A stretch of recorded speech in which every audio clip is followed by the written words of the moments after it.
Hola, ¿qué tal? ¿Cómo estás? Bienvenido a mi canal. Mi nombre es Juan Carlos Balbás.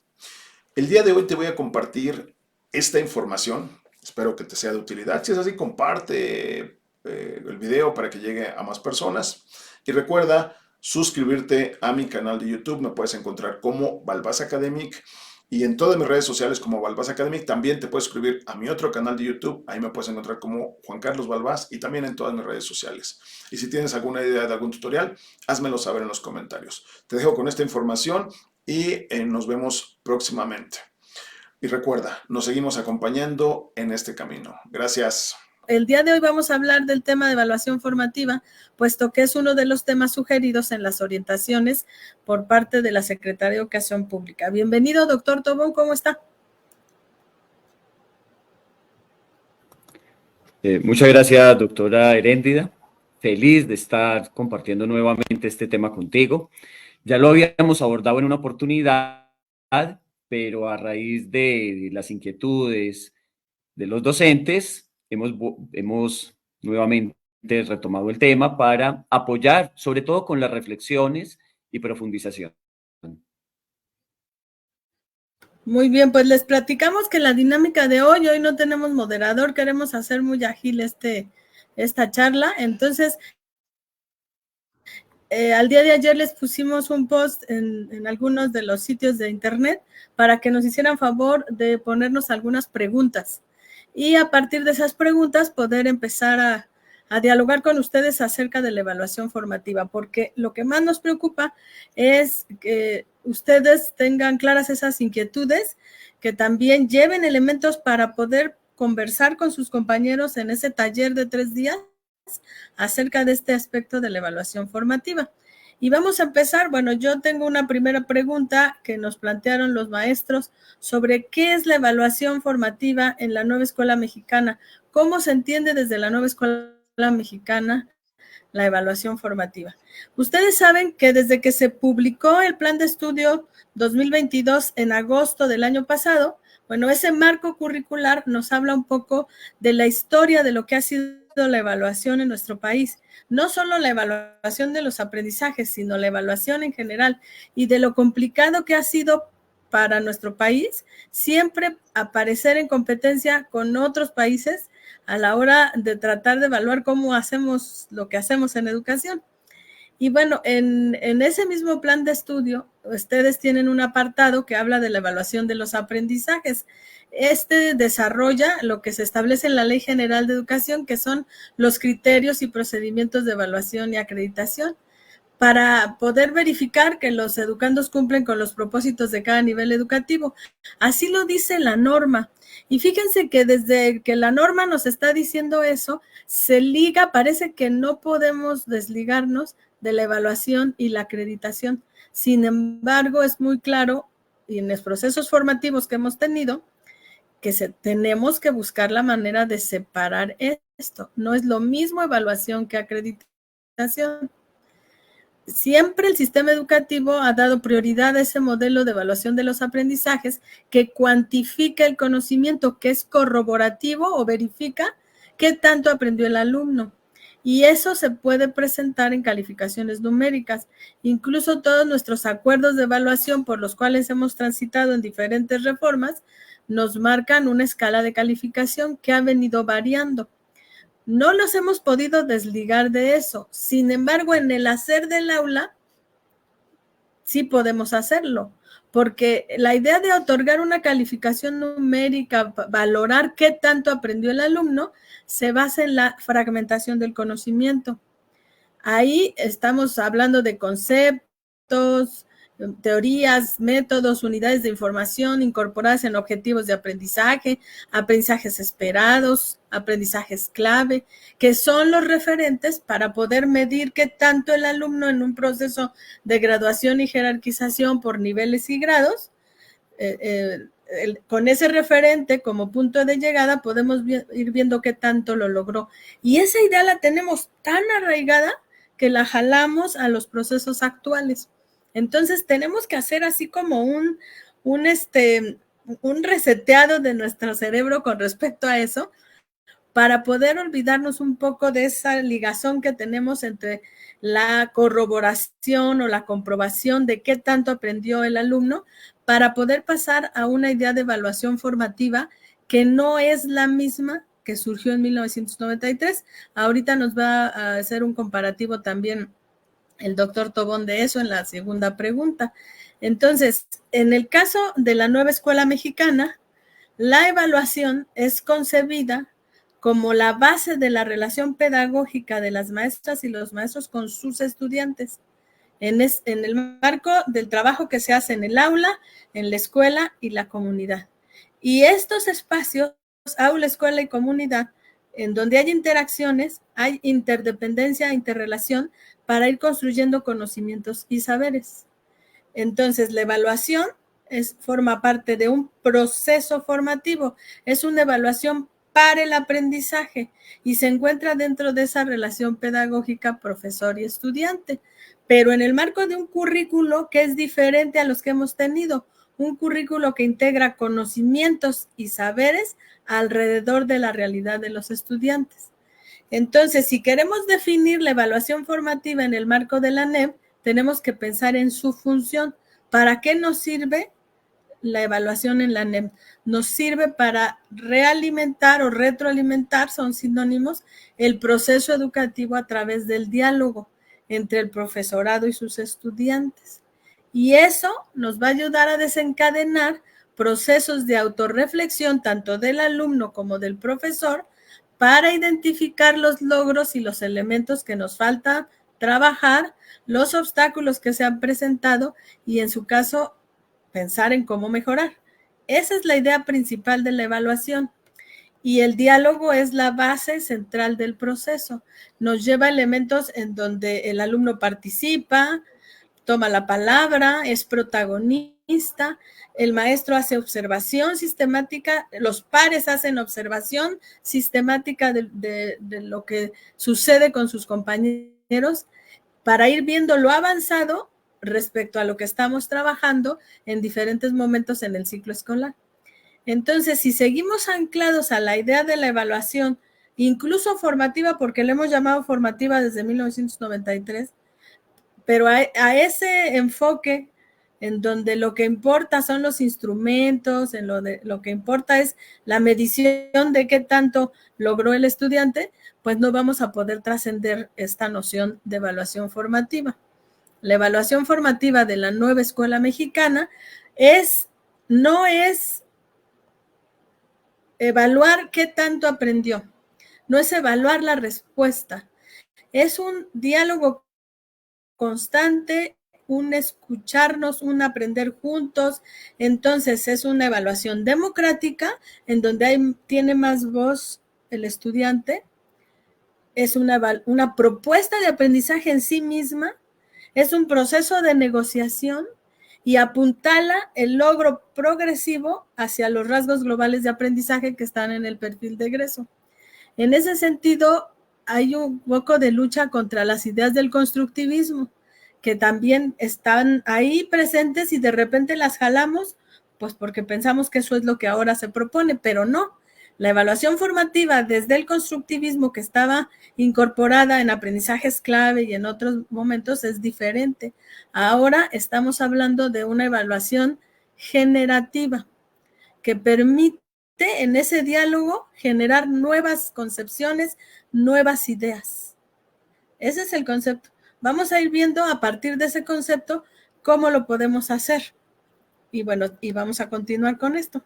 Adelante, doctor. Bueno, bien, sí, y tomando esto en cuenta, tengo una pregunta de un docente en el cual se indaga sobre cuáles son los elementos esenciales de la evaluación formativa y cómo se diferencia la evaluación formativa que se está proponiendo en la nueva escuela mexicana del concepto que se venía abordando en las reformas anteriores. Voy a retomar algo que me parece muy valioso que dijo la doctora Heréndida, y es que la evaluación formativa es aprendizaje en sí mismo. Yo creo que eso es algo muy nuevo, que la evaluación sea aprendizaje como tal. Voy a compartir una pequeña diapositiva para mostrar cuáles serían esos elementos característicos de la evaluación formativa en la nueva escuela mexicana. El primer elemento característico sería el análisis crítico.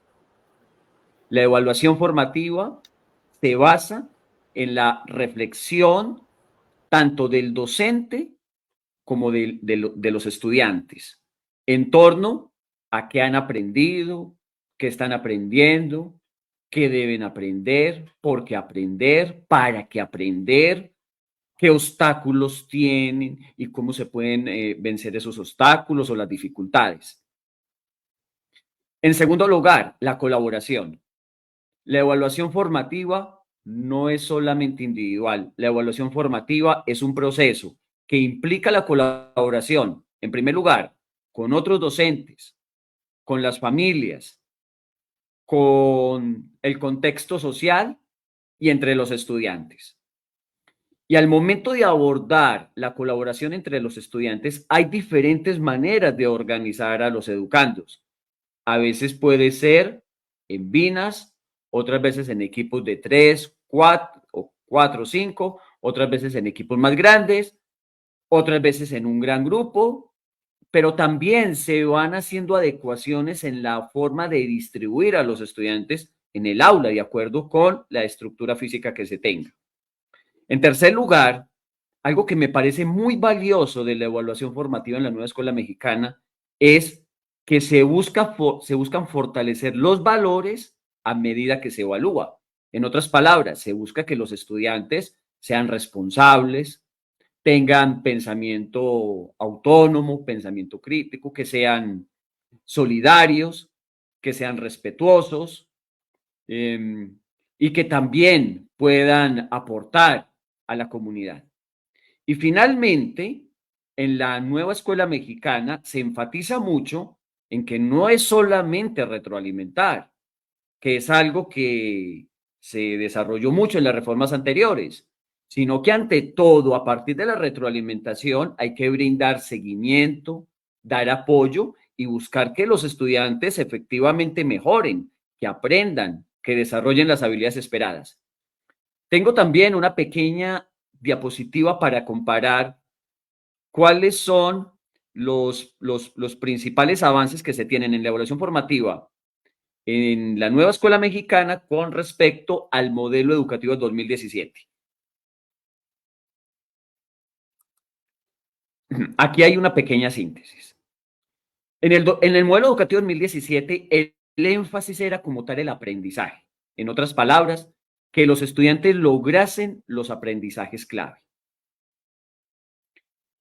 En cambio, en la nueva escuela mexicana, si hacemos una valoración más general e integral, vemos que esta evaluación está articulada con lo que es formación. De hecho, a mí me gusta mucho hablar de la evaluación formativa, no como aquella que busca el aprendizaje, sino como aquella que busca la formación, es decir, el desarrollo integral de los estudiantes, tanto en su plano individual como en su plano social y en su compromiso ambiental. En el modelo educativo 2017 teníamos aprendizajes esperados, entonces el énfasis de la evaluación era que se lograsen esos aprendizajes esperados. En la nueva escuela mexicana, al tener la comunidad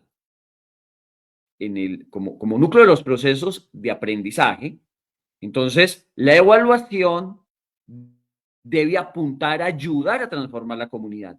Esto creo que es uno de los elementos más innovadores que tiene la evaluación formativa en la NEM. Asimismo, en la NEM se enfatiza más en la colaboración y en el pensamiento crítico, mientras que en la reforma del 2017 y en la del 2012 con el Acuerdo 592 se enfatizaba más en la reflexión. Yo también a veces sigo por ahí leyendo que la evaluación formativa en la NEM se basa en la reflexión. Sí, se basa en la reflexión, pero ante todo en una reflexión orientada al pensamiento crítico, con una visión latinoamericana. porque podemos reflexionar y eso puede que lleve a algún cambio, puede que no. Pero en cambio, cuando la reflexión la abordamos con, con habilidades de pensamiento crítico como comparación, eh, juzgamiento,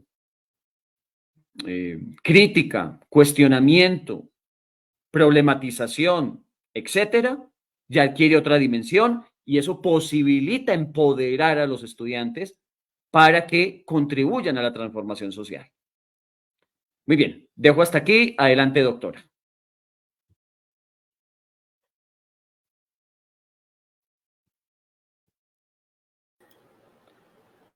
Aquí estoy, voy. Estaba Está. compartiendo el enlace.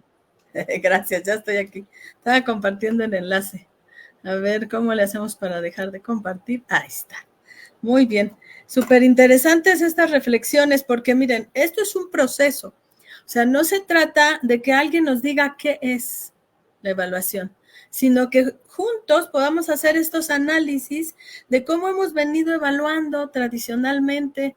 Incluso nosotros podemos pensar que con el asunto de la pandemia hubo un intento de cambio. Cuando los maestros se vieron obligados a realizar formas diferentes de evaluar a través de la educación a distancia y entonces cambió un poco la idea, no se trataba de que nos entregaran trabajos sino de que a través de ese proceso a distancia que teníamos, lográramos con ellos hacer ese diálogo constante de lo que estamos haciendo, incluso lo ligábamos con su vida cotidiana y con lo que estábamos viviendo en ese momento, porque trabajamos las emociones, trabajamos todo lo que implicó los procesos incluso de duelo que tuvimos que vivir algunas familias, bueno, todo eso.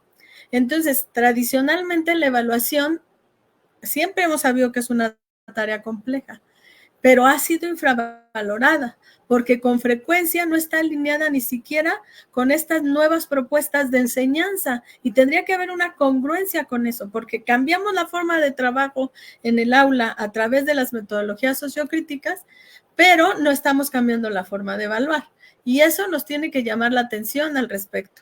Tenemos una pregunta, que es la de qué actitudes docentes se requieren para realizar la evaluación formativa y así mejorar ese proceso de evaluación. Les voy a compartir una diapositiva que me parece muy interesante. Déjenme ver.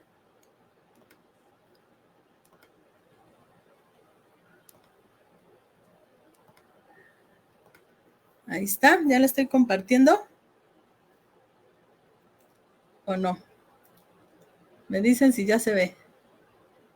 Sí, ya se ve, doctora, adelante. Gracias. Muy bien, pues de la lectura que se hace de los textos de Paulo Freire.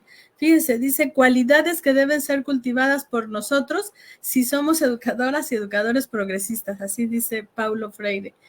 Y habla él en su pedagogía de la esperanza de esa necesidad de recuperar la alegría de aprender, la curiosidad, la imaginación creadora e el gusto por enseñar. Entonces, ¿qué actitudes debe tener un docente? Pues todas estas que están en la diapositiva. Ese compromiso a favor de la superación de las injusticias sociales, de crear indignación ante todo lo que sucede cuando hay discriminación, cuando hay clasismo. Debe tener una actitud humilde para reconocer que él también está aprendiendo de lo que sus estudiantes le están enseñando cuando realizan los proyectos, cuando hacen nuevos descubrimientos, cuando le proponen formas diferentes de hacer las cosas.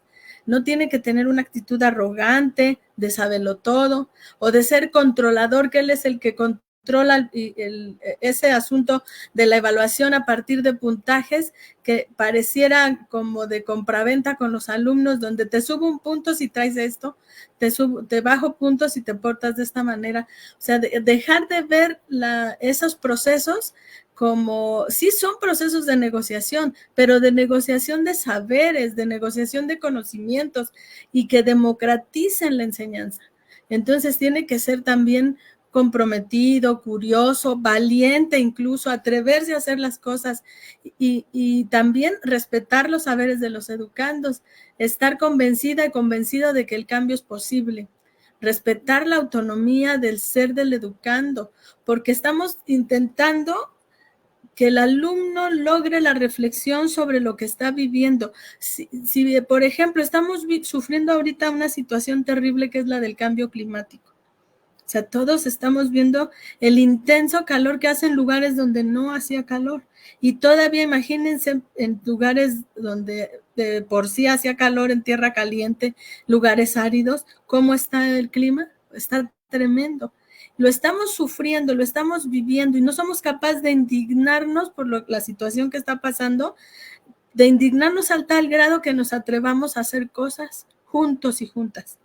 Y entonces eso es lo que tenemos que trabajar en la escuela, para que lo que aprendan los alumnos acerca de la ciencia como la química, la biología, que tiene que ver con nuestro mundo cotidiano, o sea, lo que hacemos con lo que comemos, lo que consumimos. O sea, por ejemplo, el asunto de los convivios que estamos haciendo a veces a fin de ciclo, el día del estudiante, el día del niño, el día del maestro, ¿por qué usamos desechables? O sea, no hemos podido combatir eso. El consumismo nos gana, la ociosidad de lavar los trastes o no sé qué es lo que nos gana, y no logramos, más allá de hablar de repente de cuánto tarda en degradarse o en biodegradarse el unicel, por ejemplo. Pero a pesar de que lo estudiamos en la escuela, no somos capaces de tener un cambio de actitud. Entonces, el maestro, para lograr tener ese cambio y lograr una verdadera evaluación formativa, tiene que tener todas estas cualidades.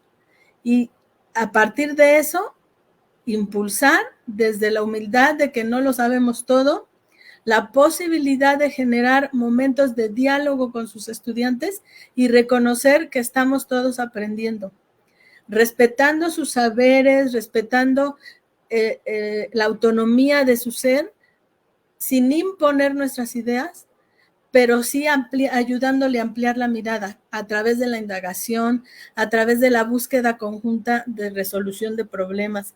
Esa es la manera en que se puede hacer. Dejo de compartir. Adelante, doctor, seguimos con las preguntas. Muy bien. Tengo dos preguntas, pero muy relacionadas. La primera es, ¿qué instrumentos utilizar en cada una de las metodologías de proyectos? Y la otra es, ¿cuáles serían las características de los instrumentos de evaluación en la nueva escuela mexicana? Entonces, voy a abordar estas dos preguntas. Para eso voy a compartirles una diapositiva donde podemos observar los diferentes métodos de proyectos. Eso. Las 4 metodologías que todos conocemos, que propone la Secretaría de Educación Pública: el aprendizaje basado en proyectos comunitarios, el enfoque de indagación tipo STEAM, el aprendizaje basado en problemas, el aprendizaje y servicio, y una metodología alternativa como los proyectos socioformativos, que también pueden ser otras, como los proyectos educativos comunales o la investigación-acción participativa, que tienen origen latinoamericano. Pues bien, voy a responder la primera. ¿Hay diferencias en los instrumentos de evaluación entre las diferentes metodologías? La respuesta es no. No hay diferencias. Así como podemos emplear las rúbricas en el aprendizaje basado en proyectos comunitarios, también podemos emplear las rúbricas en el aprendizaje servicio o en el aprendizaje basado en problemas. Y al respecto de las rúbricas, hay otra pregunta que me han hecho muchísimo en este ciclo escolar, y es si en la nueva escuela mexicana hay instrumentos que no debamos emplear, como por ejemplo las rúbricas. Incluso me he encontrado con zonas escolares en las cuales hasta se ha prohibido evaluar con rúbricas. También mencionan que la Secretaría de Educación Pública en sus documentos casi no habla de rúbricas. Pues bien, quiero aclarar esto. Tenemos que partir de que somos los docentes los que tenemos autonomía profesional para orientar el proceso de aprendizaje, enseñanza y evaluación en el marco de nuestra formación. Obviamente, considerando la nueva escuela mexicana. Y en este sentido, la nueva escuela mexicana como tal no prohíbe ningún instrumento de evaluación, ni tan siquiera ninguna metodología didáctica, porque hasta es flexible, hasta dice que en ciertos casos, cuando necesitemos metodologías adicionales a estas para lograr ciertos aprendizajes, también las podemos emplear. Entonces tenemos que tener un pensamiento flexible y abierto.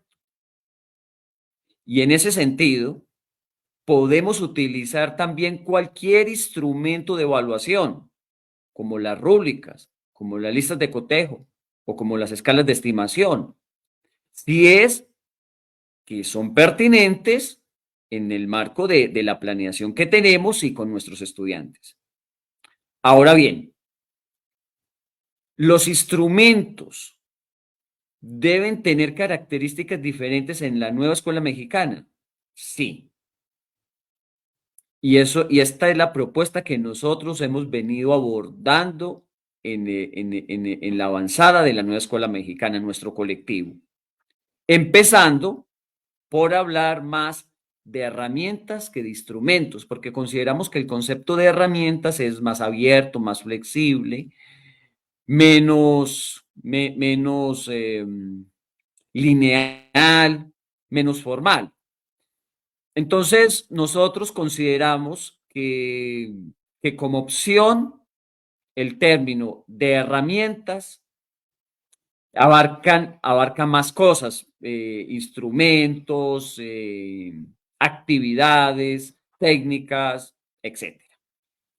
En segundo lugar, consideramos que aunque en la nueva escuela mexicana sí se pueden emplear distintas herramientas, como por ejemplo las rúbricas o las listas de cotejo o las escalas de estimación o los cuestionarios, es importante ir avanzando en articular estas herramientas con los elementos propios de este nuevo modelo, como es el caso del pensamiento crítico, los valores, la colaboración y la metodología dialógica. Entonces, al momento de abordar una herramienta, nosotros sugerimos que nos preguntemos en qué medida esa herramienta se puede ajustar o elaborar o adaptar con un enfoque crítico o enmarcado en el pensamiento crítico. ¿Cómo podemos articular en esa herramienta, por ejemplo, la rúbrica, la colaboración, como también la perspectiva dialógica? Entonces, veamos dos pequeños ejemplos. Vamos con un ejemplo de preescolar y luego con un ejemplo de primaria. Un ejemplo de preescolar para enaltecer la enorme labor que llevan a cabo las maestras en este nivel, valorar también todo el esfuerzo, dedicación y liderazgo que han tenido y que por fin van a tener los nuevos libros de texto. Este nivel debió de ser el primero en tener los nuevos libros de texto, no se pudo por diferentes razones, porque también se necesitaba todo un proceso de innovación. Creo que se ha logrado y la Secretaría de Educación Pública les va a compartir desde el inicio del nuevo ciclo escolar estos materiales que vienen también elaborados bajo una metodología de proyectos y con la nueva escuela mexicana. Ahora bien, en preescolar, para el grado tercer periodo, que es en el cual nos encontramos, en una escuela se desarrolló el siguiente proyecto: Operación Refrescante, superhéroes contra el calor extremo. Este proyecto se planificó en la comarca lagunera. La situación problema fue la siguiente: el aumento del calor y cómo afectaba la salud de las personas. Y se abordaron dos ejes articuladores: vida saludable y pensamiento crítico.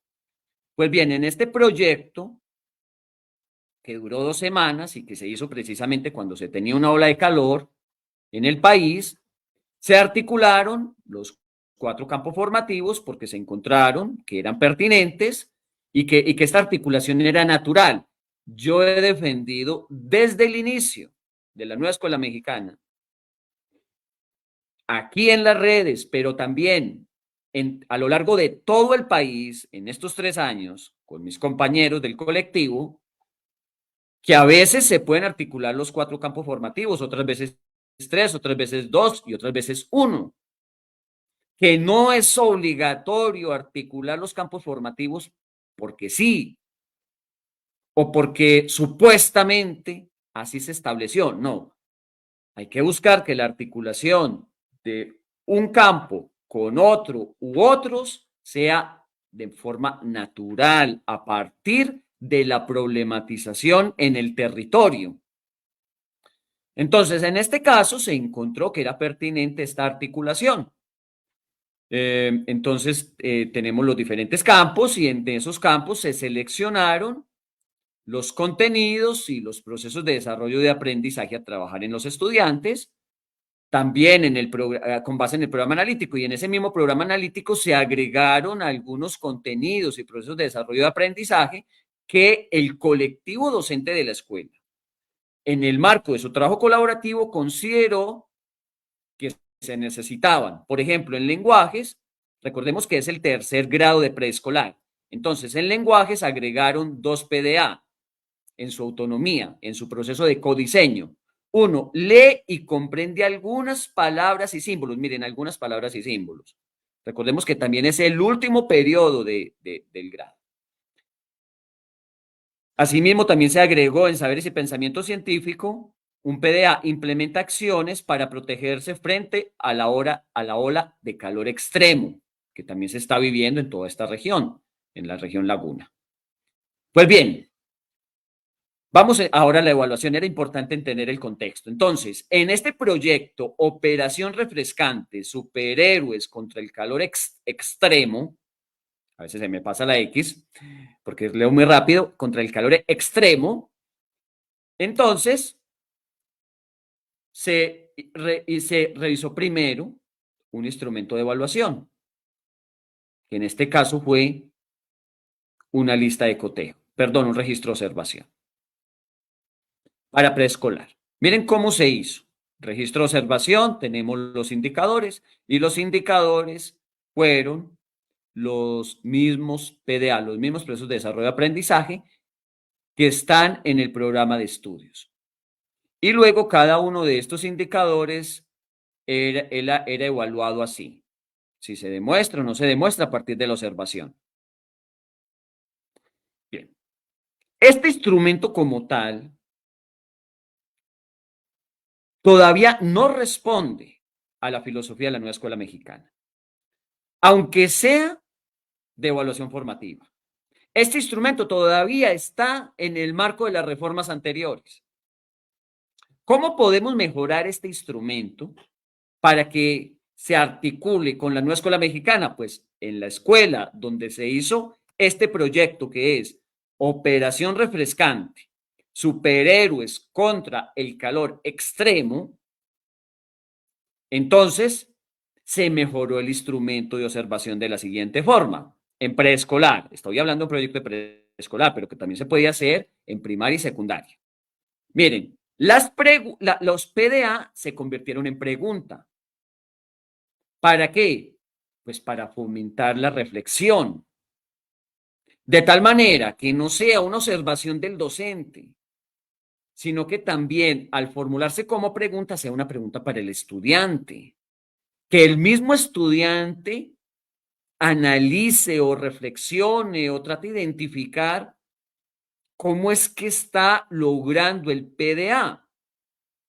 Y luego, más que señalar lo tiene o no lo tiene, se describen los procesos con logros luego con el apoyo requerido y si es necesario un apoyo extra, también. Así lo hizo la escuela. Yo generalmente no acostumbro en los instrumentos a agregar esta otra columna de apoyo complementario, pero me parece interesante lo que hizo la escuela, porque puede suceder que a veces se necesite el apoyo, un apoyo extra de la familia o de determinados especialistas de la comunidad o de otras personas, o de un par, o de un par. Bien, entonces aquí vemos mejoras. Se pasa de tener indicadores a tener preguntas de análisis crítico, donde, donde el docente no las hace en primer lugar, sino que busca que el estudiante se las haga para que se autoevalúe. Y en la medida en que se autoevalúa, está desarrollando el pensamiento crítico, que como vimos anteriormente, creemos que es un elemento fundamental de la evaluación formativa. Pero eso no es todo. Aquí en el mismo instrumento se agregaron otros procesos que responden a esta visión que estamos compartiendo en el día de hoy, de que la evaluación formativa debe trascender el aprendizaje y enfocarse en la formación integral de los estudiantes, considerando su rol social y ambiental. Y entonces, en este sentido, se agregaron otras preguntas. Por ejemplo, ¿cómo es el grado de motivación que tienen por la lectura? Y otra, ¿cómo es la expresión de sus ideas? ¿Cómo las están expresando?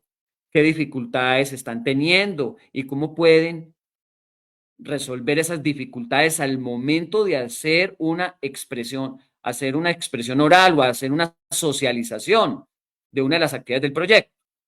Pues bien, entonces ahí tenemos un ejemplo concreto de cómo podemos diseñar o adaptar los instrumentos en la nueva escuela mexicana, buscando que estos instrumentos se centren en la problematización con preguntas, en un enfoque dialógico, donde no solamente el docente vaya observando, retroalimentando, sino que ante todo le dé el protagonismo al estudiante y al proceso colaborativo.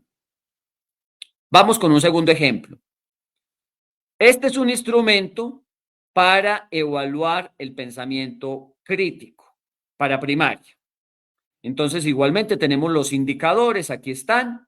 Por ejemplo, generalmente trato de pensar en el panorama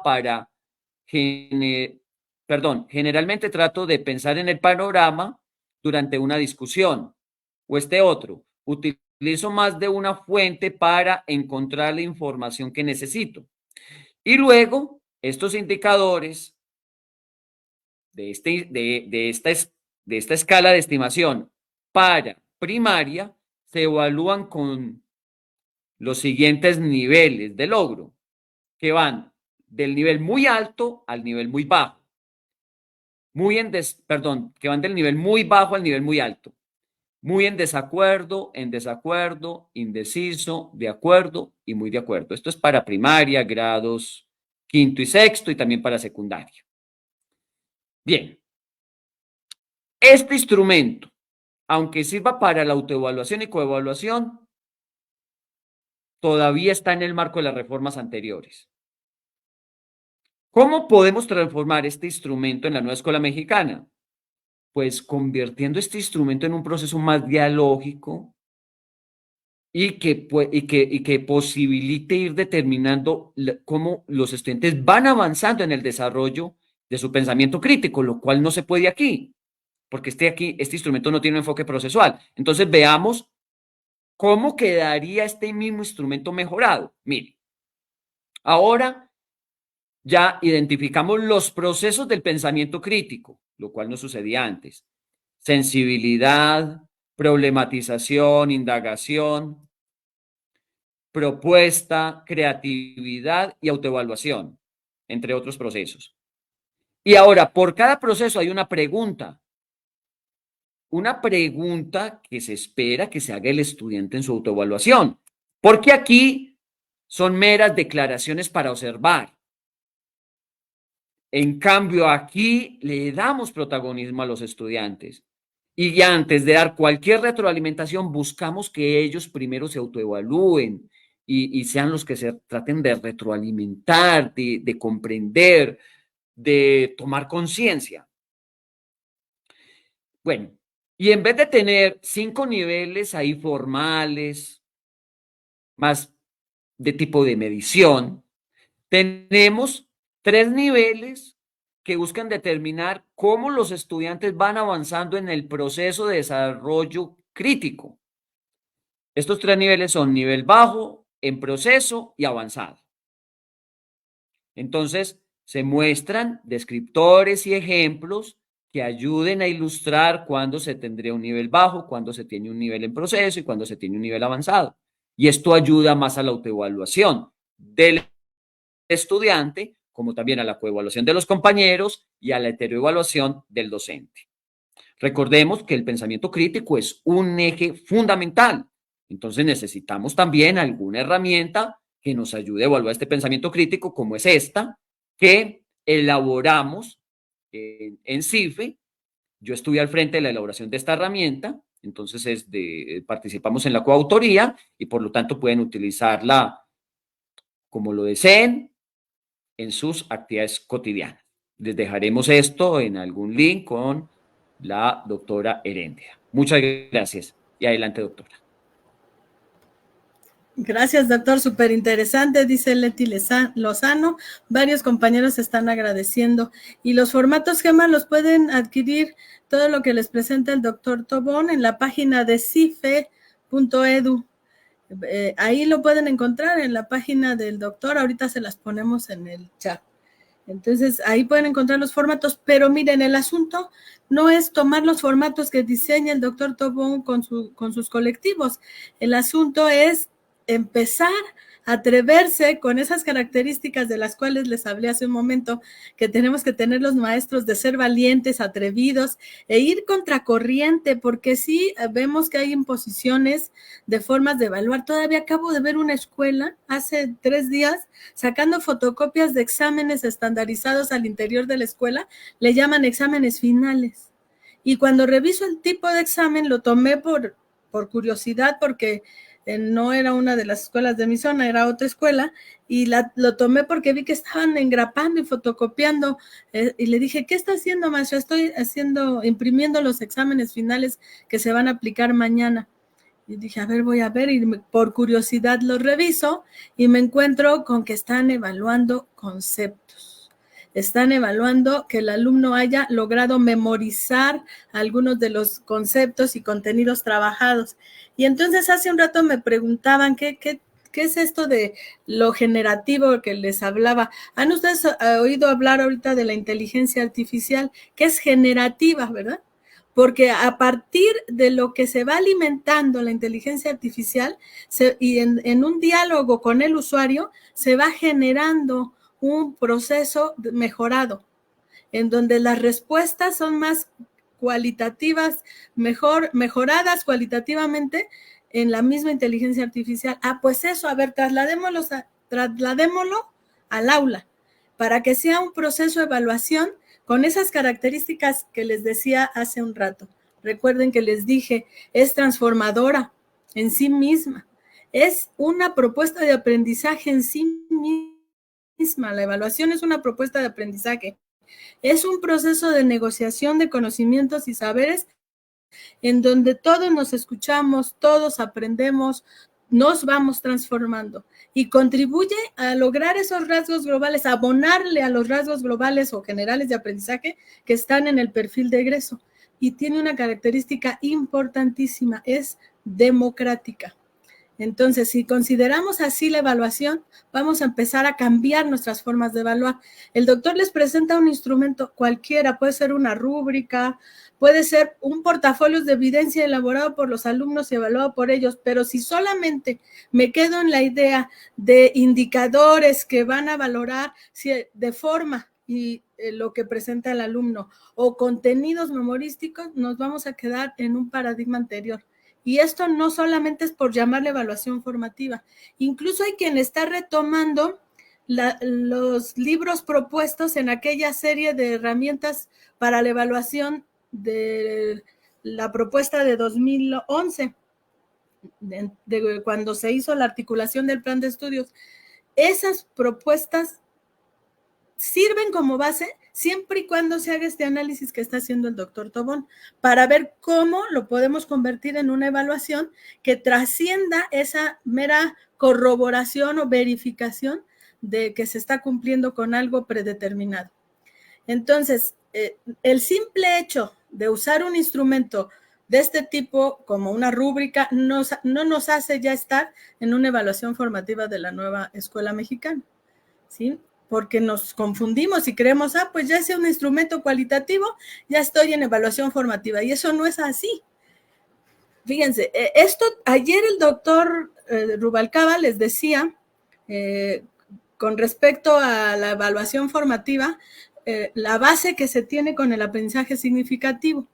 Y él les explicaba que el aprendizaje significativo pues viene de lo desarrollado en las investigaciones por Novak, después trabajado también, bueno, y por otros como Ausubel, Bandura, además. Ellos, su principal preocupación cuando investigaron era, a ver, ¿por qué el alumno que aprende hoy algo en la escuela, al examen trimestral o a los 4 días ya se le olvidó? O mañana mismo que les preguntamos lo que trabajamos ayer ya se les olvidó. Y entonces, en su proceso de investigación en el aula de por qué pasaba eso, al preguntarse por qué el estudiante olvida lo que aprende en la escuela, Novak dijo, pues, no tiene un referente en su vida, no tiene significado en su vida cotidiana. Y entonces, bueno, estos otros autores y todos los autores que trabajan estas ideas del constructivismo y el aprendizaje significativo, pues generaron esta propuesta. Y entonces, lo que piensen otra vez, a ver, ¿qué era lo que a ellos les preocupaba? Que el alumno recordara lo que había aprendido. Para eso, que lo conectara con sus saberes previos, ¿sí? Entonces, esa teoría no es la teoría que debemos recuperar ahorita en la nueva escuela mexicana, porque estaba anclada en la idea de corroborar si lo sabía o no lo sabía, si lo olvidó o no lo olvidó, lo que se aprendió. Y esto no es así. En la nueva escuela mexicana no estamos hablando solamente de conectar con lo que ya sé, sino de generar una postura ante las situaciones que se viven en la vida cotidiana. Por eso no se habla solo de contextualizar. Contextualizar es una parte del proceso de codiseño y de generación del programa analítico, pero no es suficiente. Se habla de territorializar, y eso nos hace colocarnos desde una mirada diferente de lo que significa la evaluación, porque aquí el centro de la territorialización es la lectura de la realidad, ¿sí? O sea, no los contenidos en sí, como pasa cuando quiero que no olviden un contenido, sino lo que nos interesa más son los PDA, los procesos de desarrollo de aprendizaje que están haciendo los alumnos. Pero entonces, ¿voy a evaluar los PDA? Tampoco voy a evaluar los PDA. Los PDA me van a servir como un referente criterial para poder generar, entonces sí, el diálogo con los estudiantes. Ahora, ¿de dónde puedo sacar estas preguntas posibles que puedo trabajar con mis estudiantes para poder ir haciendo mis instrumentos más pertinentes? Sí puedo usar rúbricas, nadie dijo que no. Sí puedo usar incluso listas de cotejo, portafolios de evidencia, porque son las herramientas que conocemos. Pero vamos a tomarlas como herramientas de apoyo, y entonces transformémoslas en herramientas que realmente le peguen aquello que queremos, que es lograr que el alumno, a partir del diálogo, son sus conocimientos previos, con sus saberes comunitarios, con sus saberes transmitidos de generación en generación, y con lo que aprende en la escuela, va desarrollando otros conocimientos que confrontan a aquellos, va desarrollando sus propias formas de entender el mundo, va también desarrollando habilidades, valores. ¿Cómo le hago con eso? Bueno, una posibilidad es a través del uso del material que tenemos en los libros de texto. Déjenme presentarles un ejemplo.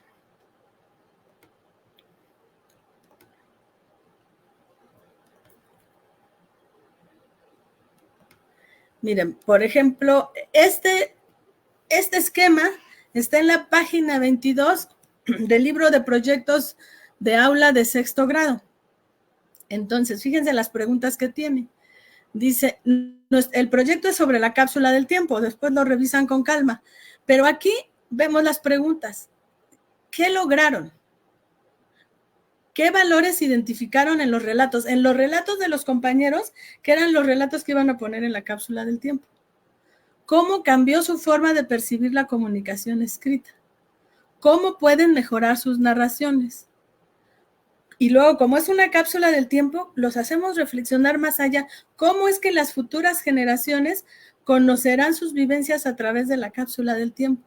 ¿Qué tendría que decirle a las futuras generaciones para poder mostrarles lo que está sucediendo en esta época con lo que yo narré en la cápsula del tiempo? Y me voy a elementos que les preocupan a muchos maestros, que son los que tienen que ver con los contenidos tradicionalmente enseñables, por así decirlo. Y entonces, bueno, ¿ahí qué pasaría si eliminaran los adverbios o frases adverbiales al expresarse? ¿Cómo ayudan los adverbios en la redacción? Y entonces ya me meto, pero el niño está haciendo algo que le resulta articulado con su vida, porque quiere plasmar las ideas de lo que va a dejar en la cápsula del tiempo. Está haciendo narraciones, intercambian las narraciones.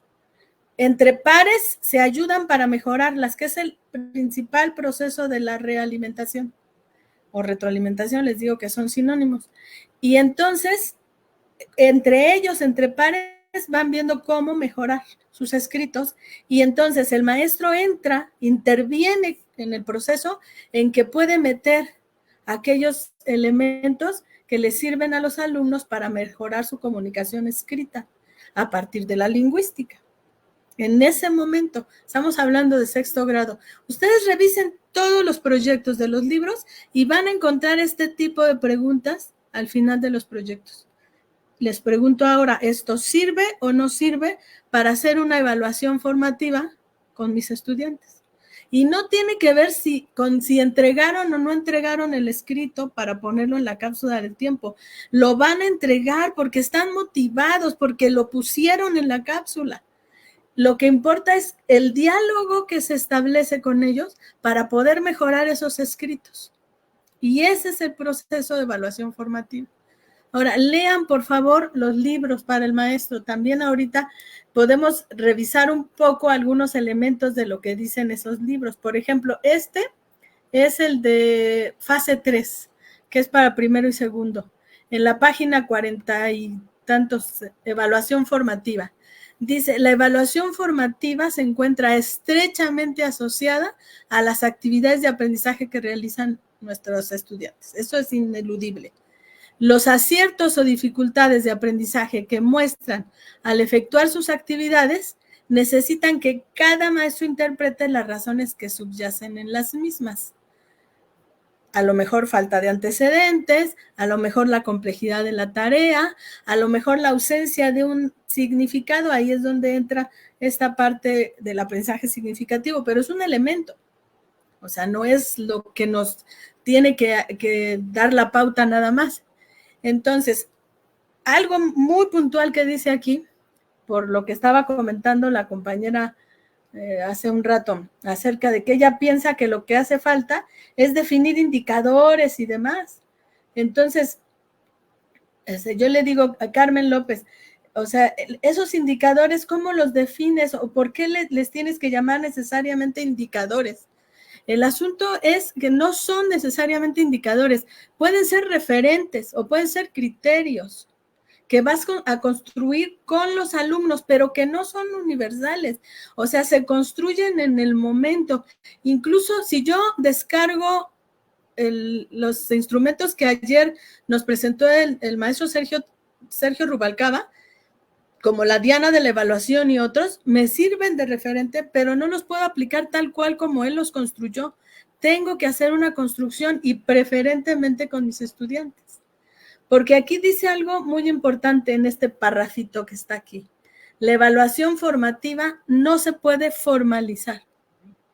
Surge y se construye y reconstruye del propio trabajo escolar. Y requiere que nuestros niños, niñas y adolescentes estén en disponibilidad de reflexionar sobre sus logros, sus pendientes de trabajo, las dificultades que enfrentan y sobre todo que adquiera ese compromiso por seguir aprendiendo. Esos compromisos personales y grupales para continuar trabajando y continuar aprendiendo. Entonces, las actividades de aprendizaje que se proponen y la evaluación formativa se desarrollan de forma paralela. No así la acreditación. La acreditación es un proceso aparte y no necesariamente se desarrolla en forma paralela. Al final se puede hacer un ejercicio de traducción a un número, letra o rango, si quiero, pero no, este proceso es un proceso de construcción constante con mis estudiantes. Y eso es lo que queremos. Primero, o sea, me dicen, deme unos instrumentos. No te van a servir mis instrumentos, porque serían míos. Porque además yo no te los puedo dar así, no son universales. Los tendría que trabajar. Por ejemplo, si yo trabajara un portafolio de evidencias, entonces yo estaría pensando en que el alumno sea el que decida qué pone en el portafolio. Él, y por ejemplo, estamos trabajando algún proyecto que tiene que ver con los animales en peligro de extinción, con los ecosistemas, no sé, alguna cuestión de este tipo. Y entonces estamos trabajando eso porque estamos hablando del cambio climático, de cómo ayudar a la preservación de las especies, no sé, algo así. Y entonces, en función de eso, hicimos algunos mapas conceptuales, hicimos algunas representaciones en maquetas, hicimos a lo mejor carteles, hicimos diferentes cosas. El alumno decide cuál pone en su portafolio de todo lo que hizo. A lo mejor cada tercer día o cada semana va poniendo. Y al finalizar el proyecto o al finalizar el mes o cuando el plazo se pongan los mismos niños para revisar nuestros portafolios, los revisamos juntos y entre pares. Y un compañero le explica al otro por qué escogió ese cartel para ponerlo en su portafolio. ¿Qué aprendió con ese cartel y por qué decidió ponerlo? En ese relato que el alumno está haciendo, en esa narrativa de por qué está poniendo esa evidencia o como algo importante, entonces el otro compañero lo puede coevaluar y él se puede autoevaluar. Y entonces, porque otra preocupación, que era otra de las preguntas que venían aquí con los compañeros que nos hicieron, dice, ¿cómo le hago sin estarme quejando de que tengo mucho que escribir porque es muy cualitativo el asunto y muy narrativo? O doy clases o me pongo a redactar evaluaciones. Porque también esa idea que tiene la compañera es que ella lo tiene que hacer todo. Y tiene que hacer observación personalizada de lo que pasa con cada alumno y redactar un informe muy exhaustivo de lo que pasa con cada alumno. Eso no es evaluación formativa. Esos son informes o no sé qué serán, pero no es evaluación formativa. La evaluación formativa implica ese proceso de realimentación, ese proceso de reflexión sobre lo aprendido, de reflexionar sobre el error, de buscar las posibilidades de mejorar lo que estoy haciendo, de decir lo que aprendí, verbalizarlo para poder entonces ponerme nuevas metas y nuevos retos para seguir aprendiendo, nuevos compromisos. Esa es la evaluación formativa. Y en preescolar también, Betty. En preescolar se puede, cuando el niño te platica que por qué escogió ese dibujo que hizo en lugar de el otro trabajo que compartió con otro compañero o por el relato que hicieron juntos, el cómic, no sé, lo que hayan hecho, cuando te explica por qué con sus palabras, cuando te explica que ya identificó, por ejemplo, acciones para ahorrar el agua en familia y que platicó con su mamá, él está haciendo esa narrativa de sus aprendizajes y eso es lo que puede evaluarse con ellos, con los mismos niños. Y ellos pueden, a ver, levanten la manita que a quién le gustó las ideas que presentó su compañero y vamos a ver, vamos a ponerle un emoji de si nos gustó o no nos gustó lo que presentó, qué le sugerimos que le hace falta. Los mismos niños van logrando esa retroalimentación en el nivel que sea, en preescolar, en las 3 fases de primaria y en secundaria. El reto en secundaria es hacerlo juntos y ponernos de acuerdo, porque el asunto es que un maestro le califica el cuaderno y le aplica un examen, otro maestro le cuenta firmas, otro maestro le dice que tiene que hacer un ensayo, ¿no? Entonces, ese es el asunto. Sofi, ya mostró el doctor algunos instrumentos posibles que se pueden transformar para poder hacer esos registros. Los registros Sí, de que la son evaluación ejemplos de porque cómo los maestros están aplicando lo que está comentando la doctora Heréndira, de que en el marco de su autonomía están haciendo ajustes, están haciendo desarrollos, están creando, están innovando, pero que no hay como tal una fórmula para esto, no la hay, y tenemos que superar las fórmulas. Así es, totalmente. Adelante, doctor, con la pregunta siguiente. Bueno, eso es lo que pregunta Sofi. ¿Cómo puedo registrar la evaluación formativa? Pregunta Sofi. Sí, ahí es donde estamos dialogando en torno a las distintas herramientas, que cuando hablamos de herramientas no nos estamos refiriendo solamente a los cuestionarios, las rúbricas, las listas de cotejo, las escalas de estimación, sino a todo tipo de actividades o técnicas que nos ayudan en el proceso de evaluación, incluyendo, por ejemplo, el portafolio, los debates, etcétera. Pues bien, yo también quisiera enfatizar en que este cambio no se hace de la noche a la mañana. Hay que tener también paciencia, hay que ir haciendo las reflexiones. Si en algún momento nuestras herramientas siguen con indicadores, lo más importante es reflexionar y están en ese proceso de mejoramiento.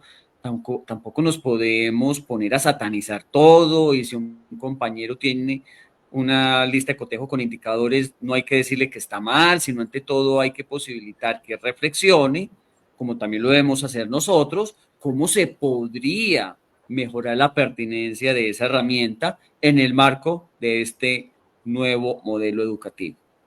También, ahí, doctor, está tocando algo importantísimo, que es este proceso de acompañamiento que hacemos los que estamos externos. Yo soy supervisora en una zona, entonces, supervisores, directores, ATPs, jefes de enseñanza, que hacemos ese proceso de acompañamiento.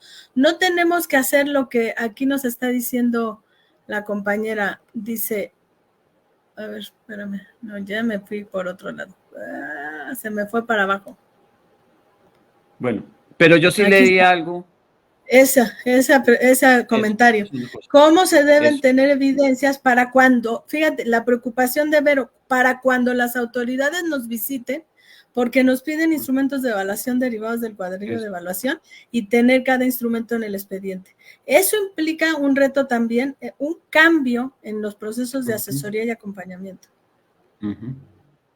Así es también. Y algo importante aquí es que no tenemos por qué estar registrando todo lo que se hace. Porque esa es otra cosa con la cual también nos hemos encontrado en este recorrido por todo el país, que a veces hay un exceso de demanda para registrar todo lo que hacen los estudiantes, como por ejemplo en preescolar, y nos debemos de ocupar de registrar los hechos significativos, los más relevantes. También hay que procurar que los estudiantes tengan un número adecuado y no muy grande de actividades de evaluación y de evidencias.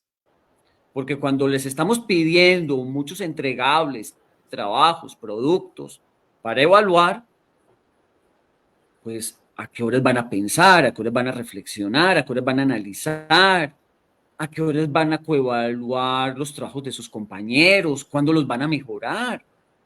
Entonces no hay que estar tomando evidencia tampoco en cada clase si no es necesario. Dejemos a los estudiantes también que avancen en sus aprendizajes. No todo se tiene que evaluar a través de evidencias, de entregables, de productos, de observaciones. También, como lo hemos dicho aquí, la evaluación implica análisis, implica formación como tal. Bien, y con respecto a otro comentario que aquí se dijo de que hay autoridades que están determinando cómo ya se deben hacer las cosas, que por ejemplo no permiten que se trabajen otras metodologías o que cuestionan a determinadas personas. Lo más importante, maestros y maestras, es lo que ustedes opinen, lo que ustedes piensen, lo que ustedes analicen. Si a ustedes no les es pertinente una propuesta, una metodología o lo que propone un compañero, un autor o un pedagogo, un académico como yo, tienen todo el derecho de buscar la mejor opción, pero que nadie les imponga nada. Ustedes deben de tener su propio criterio, su propio análisis. No dejen que nadie les imponga las cosas. Bueno, tengo una pregunta aquí. Doctora, ¿va a decir algo? No, siga con las preguntas, la del error.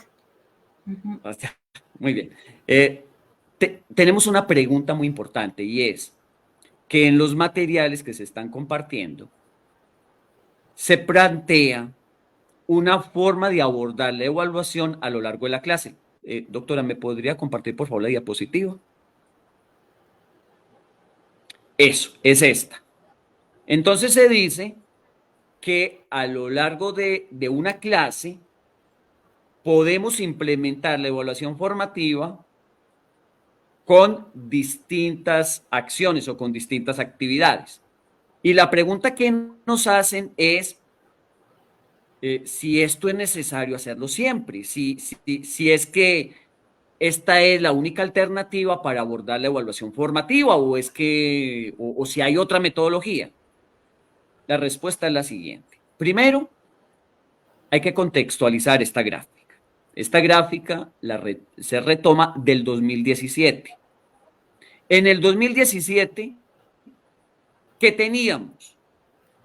Pues teníamos todavía en Latinoamérica un enfoque de la evaluación formativa un poco más centrado en el aprendizaje en sí mismo, menos enfocado en lo que tenemos hoy día en la nueva escuela mexicana, es decir, en el pensamiento crítico, en la problematización, en la colaboración y en la comunidad.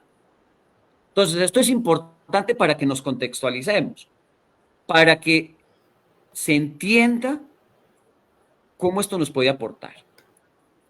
Esta gráfica, vuelvo y lo repito, es del 2017, no es de la nueva escuela mexicana. Esta gráfica todavía está enmarcada en la metodología de las secuencias didácticas. ¿Qué caracteriza las secuencias didácticas? Que las actividades se establecen en 3 momentos: inicio, desarrollo y cierre. Así son las planeaciones: inicio, desarrollo y cierre. Y cada clase en una secuencia didáctica también tiene esa estructura: inicio, desarrollo y cierre. Y entonces aquí trató de abordarse la evaluación en ese marco, tratando de determinar qué hacer al inicio, qué hacer en el desarrollo y qué hacer en el cierre, siguiendo el enfoque de las secuencias didácticas. En la nueva escuela mexicana se procura no trabajar con fórmulas, sino que el proceso sea más flexible, más dinámico. Porque si esto lo asumimos como una fórmula, pues vamos a tener problemas. ¿Por qué? Porque miren lo siguiente. Al inicio de la clase se dice motivar y orientar. ¿Pero acaso no hay que estar motivando a lo largo de toda la clase? Por ejemplo, en el desarrollo de la clase se dice monitorear. ¿Pero acaso cuando los estudiantes llegan no hay que buscar el monitoreo? ¿Acaso cuando se termina la clase no habrá también que abordar algún proceso de monitoreo? También se dice promover la coevaluación, pero la coevaluación la podemos hacer al inicio. Los estudiantes pueden comenzar con un análisis de caso y ahí hacer coevaluación en ese análisis de caso o con una pregunta, o revisar un ejemplo o un problema que se trae de la clase anterior y ya mismo hacer la coevaluación. Entonces, voy a esto. Este esquema es importante que lo asumamos simplemente como una alternativa para abordar la evaluación formativa. Pero no es una metodología que se alinee como tal a lo que está planteando la nueva escuela mexicana.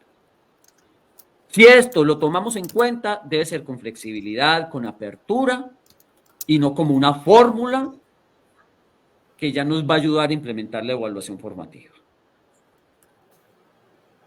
Entonces, cualquier empleo de estos debe ser en ese sentido, con mucha flexibilidad, con pertinencia y con análisis crítico.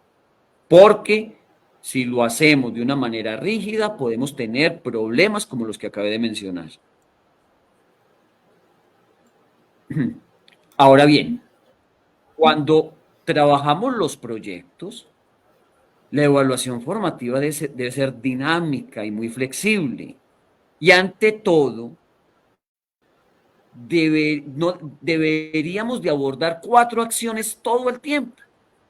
Bueno, por sistematizarlas de alguna manera. En otras palabras, todo el tiempo, al inicio, durante y al final de la clase, debemos estar promoviendo la reflexión y el análisis crítico, debemos estar retroalimentando nosotros y buscando que los mismos estudiantes también se retroalimenten, buscando apoyar a los estudiantes y generando acompañamiento para que mejoren efectivamente, para que mejoren de manera pertinente. ¿A partir de qué? A partir de un problema. Fíjense que en este otro esquema no hay como tal un problema. ¿Por qué? Porque todo esto se hacía bajo el enfoque de secuencias didácticas donde lo más importante era que se lograran unos determinados aprendizajes esperados. En cambio, en la nueva escuela mexicana, lo que buscamos es transformar la comunidad mediante el abordaje de problemas. Y entonces, al momento de hacer la evaluación, es fundamental tomar en cuenta los problemas, como por ejemplo el calor extremo o los problemas que se han vivido durante las últimas semanas con el clima, con las lluvias, con el huracán. Esto sí lo podríamos hacer todo el tiempo, promover la reflexión, la retroalimentación, el apoyo y el mejoramiento a partir de la problematización. Y otras cosas como las que vimos en el esquema, tomarlas con mucha flexibilidad y con sentido crítico. Genial, doctor. Muchos comentarios están confirmando lo que les dice. Sin embargo, también la preocupación de que la exigencia en las autoridades con los exámenes estandarizados, con las olimpiadas, con todo eso, bueno, sí, hay esa preocupación. Pero, Julissa, el cambio tiene que ser poco a poco. Empezando por hacer pequeños cambios en la manera en que construimos nuestros propios instrumentos, en la manera en que vamos pensando lo que significa el aprendizaje y la evaluación, y separarlo de la acreditación. Poco a poco lo podemos ir logrando.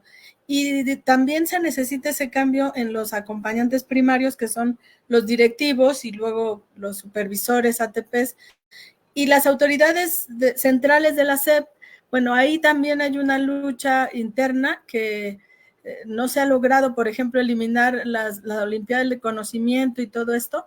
Sin embargo, Mejoredu, por ejemplo, ha hecho reflexiones muy interesantes porque un sistema educativo, Julissa, necesita un instrumento que le ayude a medir cómo va su país. Eso es innegable. Y están buscando formas diferentes. Si tú revisas el instrumento de diagnóstico de Mejoredu, no es un instrumento que per se sea estandarizado y que evalúe cuestiones homogéneas, sino que evalúa posibilidades de aprendizaje de los estudiantes. Entonces, esa parte ya la están puliendo. Hay un desarrollo interesante en lo que está haciendo Mejoredu. Lo que sí tenemos que quitar, obviamente, son las pruebas estandarizadas de tipo competitivo, porque esas sí no son adecuadas. Como también nosotros al interior de las escuelas, algunos usos y costumbres, como los cuadros de honor por calificaciones, eso que también hace que sea solamente competitivo, o no, mejor no quitarlos, sino modificarlos en la forma de hacer las cosas, ¿no? Poco a poco. Sí, en Jalisco el examen de recreo, ¿no? También, pero hay que irle pensando ahí cómo podrían ser las cosas. Sí. Tenemos dos Sí, esto tiene que aportes, ser un proceso paulatino. un proceso poco a poco. Bueno, yo 3 cosas, bueno, les vamos a compartir esta diapositiva también en los materiales, que es una propuesta adaptada a partir de Leopoldo Sea Aguilar, que es un filósofo mexicano, que habla de la dialéctica de la conciencia en los años 70, ¿no? Aquí está esta adaptación marcando criterios de evaluación y en 4 rangos, que es súper genial, muy bien, bien, y necesito ayuda. Y termina con una columna que dice, ¿de quién me gustaría recibir ayuda o asesoría? Y viene conciencia individual, conciencia social, conciencia crítica y conciencia transformadora. No lo vamos a analizar ahorita, pero se los dejamos para que ustedes lo revisen, porque es importante que se pueda ir valorando cómo estas herramientas nos pueden ayudar, porque lo que queremos con las metodologías sociocríticas, lo que pretende la nueva escuela mexicana es el desarrollo de ese pensamiento crítico ante lo que sucede en este mundo en el que vivimos. Por eso, la interculturalidad crítica, que mañana vamos a trabajar eso, en estas 3 sesiones que estamos trabajando, mañana toca interculturalidad crítica.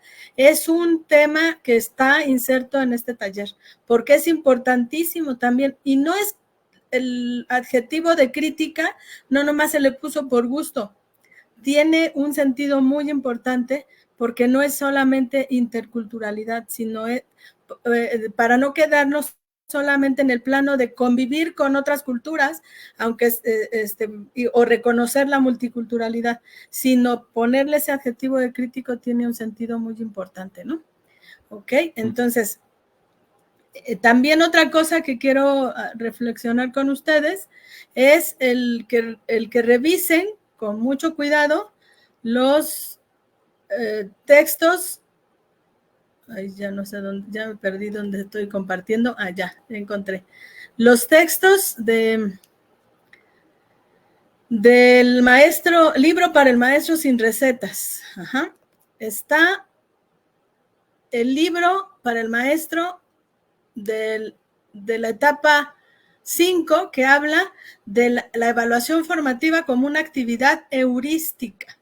Entonces, también hay que reflexionarlo, dense oportunidad en su espacio del taller de trabajar algunos de estos cuadros comparativos sobre evaluación tradicional y evaluación alternativa.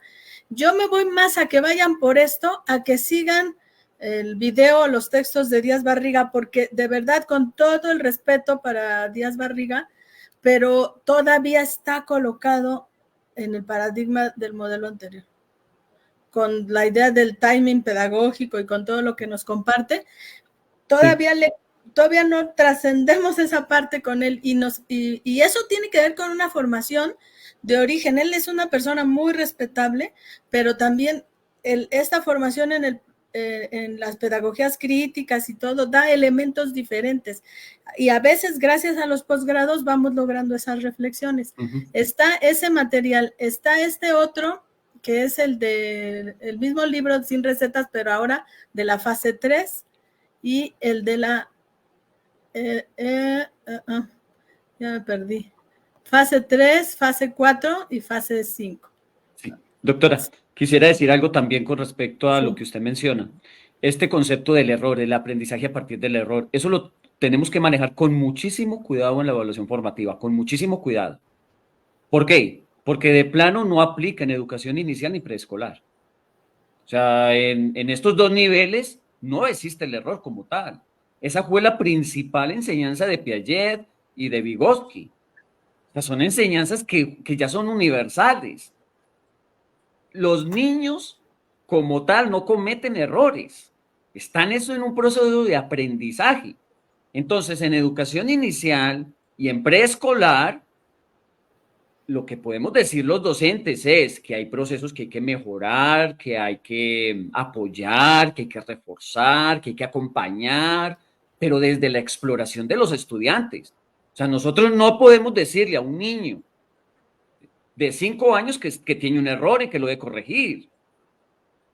Entonces, y en primaria y secundaria, en el marco de la evaluación formativa, el tema del error debe salir de un proceso de reflexión del mismo estudiante, de darse cuenta, de una concientización.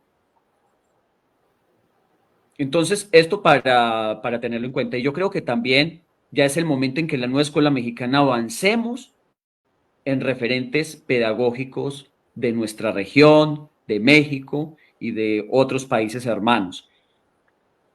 Por supuesto, hay que retomar las ideas pedagógicas universales de otros países, pero primero lograr nuestra identidad y tener esa claridad, igualmente con términos que nos ayuden a entender. ¿Por qué utilizar términos en otro idioma? Sin necesidad.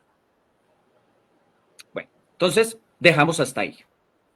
Hasta ahí dejamos. Y yo un último comentario antes, bueno, está con nosotros aquí ya el maestro Sergio Andrés Rubalcaba, que viene por aquí con nosotros, pero nada más quiero reiterar unos aspectos que al principio me preguntaron sobre la evaluación, ese carácter generativo.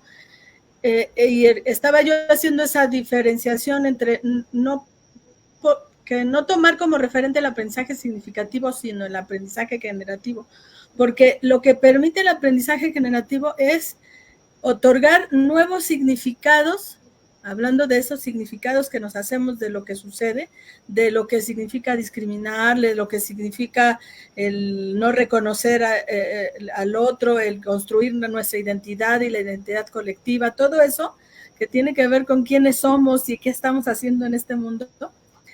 El aprendizaje generativo permite ir logrando nuevos significados. Es generativo porque a partir de lo que el alumno ya sabe, conoce, ya trae como experiencia, porque a pesar de que tenga 4 o 5 años, él tiene experiencias vividas. Claro. Y entonces, pero, doctora, a partir de ahí, sí, perdón. Sí, no, iba a agregar algo. Doctora, antes de que se nos pase, es que está para responder aquí a un comentario. A ver, no estamos cuestionando la metacognición que puede hacer un niño de 2 años, de 3, de 4, de 5, y que en esa metacognición el niño con su proceso de análisis crítico puede identificar un error.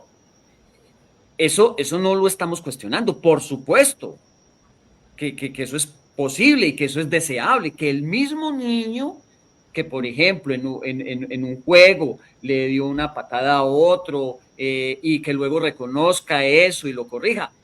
Por supuesto, eso desde el niño perfectamente podemos considerar de que se puede presentar esto y que el niño mismo puede identificar errores y corregirlos. Pero lo que estamos aquí planteando es desde el docente. Desde el docente. O sea que en educación inicial no tiene sentido decirle a un niño te equivocaste, o no tiene sentido en preescolar decirle a un niño te equivocaste, cometiste este error. En esto hay que buscar que el niño reflexione, que el niño analice, porque esos errores no son errores, son procesos de aprendizaje, como bien lo dijo Piaget. Entonces, no podemos generalizar que la evaluación formativa se basa en reconocer errores. Eso no lo podemos generalizar. Y eso es algo que a veces han dicho algunos académicos, que, bueno, tenemos que tener cuidado con ese tipo de asuntos. Sí, pero es tenemos que tener mucho cuidado. Y nosotros mismos, o sea, hemos dialogado mucho, nosotros dialogamos entre nosotros para poder también aprender, porque nos traiciona a veces esa formación que tenemos antes. De repente decimos, es que, ¿y con qué indicadores? A ver, espérate, no, indicadores no. Y así nosotros estamos en ese proceso porque, bueno, también es un proceso de aprendizaje y de decolonización, porque durante mucho tiempo hemos tenido pues una formación instrumental que nos ha llevado a esa urgencia. Hace un rato la maestra Carmen decía, es que si no hay indicadores no hay manera. ¿Cómo que no hay manera? Claro que sí, pero a ver, ¿a qué te refieres con indicadores y qué tipo de indicadores? Si los consideras como criterios o referentes y los construyes democráticamente en un trabajo de diálogo con los estudiantes, pues te sirven. Pero si los consideras como la rúbrica para evaluar un ensayo, y todos la misma rúbrica para evaluar un ensayo, pues no, ¿verdad? Porque esas estandarizaciones no funcionan. Entonces, poco a poquito vamos a ir logrando esos cambios, poco a poquito tenemos que ir entre todos construyendo nuestras propias concepciones de la evaluación formativa, de los referentes que la sustentan para poder entonces ir cambiando nuestras formas de hacer. Por eso, un ejercicio importante es ir comparando cómo lo he hecho hasta ahorita y cómo puedo ir cambiando. Y si yo cambio, por lo menos quitar el cuantificar sellitos y firmas por otra estrategia diferente, ya logré un avance. Claro. Y ya estoy cambiando. Y muchas gracias, doctor. Y lo mismo promover más la autoevaluación en los estudiantes, su análisis, su reflexión, antes de nosotros darles una retroalimentación, buscar que ellos primero piensen, que ellos se pregunten, que ellos reconozcan cómo se están desempeñando, cómo están actuando. Y esos procesos reflexivos, pues son a nivel también de los docentes, para ver cómo estamos actuando, cómo estamos trabajando los proyectos, qué decisión estamos tomando en el programa analítico y como institución en sí, en toda, porque recuerden, la institución hace un proyecto educativo de escuela y ese proyecto educativo de escuela tiene una visión de mediano plazo. Y bueno, ahí se me va esa idea de la visión, pero no la tomo desde el asunto de la visión y la visión empresarial, sino más bien algo proyectivo. Tiene una posibilidad de proyección en el mediano plazo donde digo, ¿qué tipo de escuela queremos? A ver, tenemos el referente de lo que dice el artículo 3º constitucional. Debe haber una educación inclusiva. A ver, ¿somos una escuela incluyente? ¿O qué nos hace falta para ser una escuela incluyente? Y juntos construir ese camino de transformación para lograr ser una escuela incluyente en todos sentidos, porque no solamente porque ya pusimos rampas somos una escuela incluyente, vamos a ser una escuela incluyente en la medida que no se excluya a nadie por ningún motivo. Es un mundo en el que quepan muchos mundos, de eso se trata. No olvides suscribirte a mi canal. Y sígueme en mis redes sociales. Me encuentras como Balbás Academic en Twitter, en Instagram y claro, en YouTube. En Facebook me encuentras como Balbás Academic JC. Si tienes alguna idea de algún tutorial, házmelo saber en los comentarios. Y comparte este video para que llegue a más personas. Y no lo olvides, nos seguimos acompañando en este camino. Gracias.